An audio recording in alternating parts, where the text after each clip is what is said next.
Tonight, U.S. military officials are under intensifying pressure to target ISIS militants and officials inside Raqqa, the stronghold in that city in Syria. U.S. military official tells us tonight that Abu Bakr al-Baghdadi, not him, but this man, Abu Bakr al-Baghdadi, the leader of ISIS, is under more pressure, but he's also able to move in and out of the city fairly freely under airtight security. The question of whether to target leaders like him and avoid civilian casualties is weighing heavily inside the White House and on the minds of those who want to be the next commander-in-chief. And we have to warn viewers, some images in this story some might find disturbing.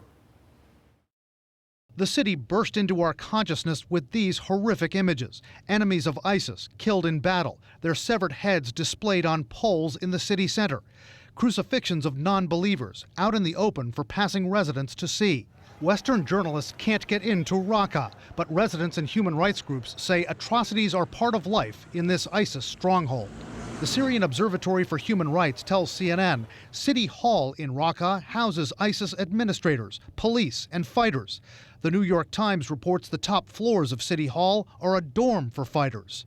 Outside observers might think that City Hall would be a prime target for coalition bombing. Why is that building still standing?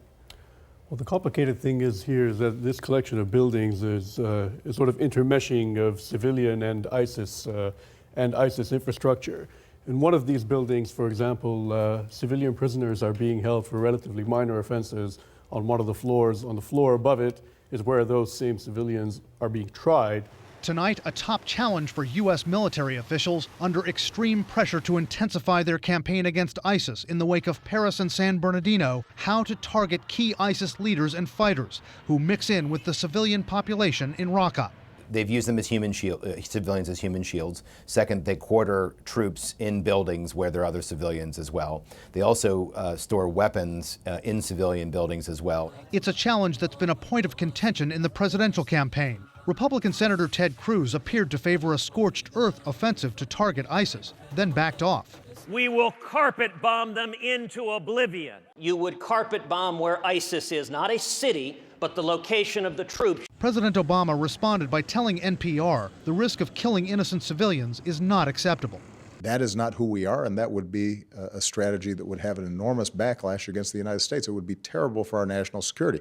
Could the most sophisticated American missiles strike places like Raqqa's City Hall with precision and take out only ISIS militants?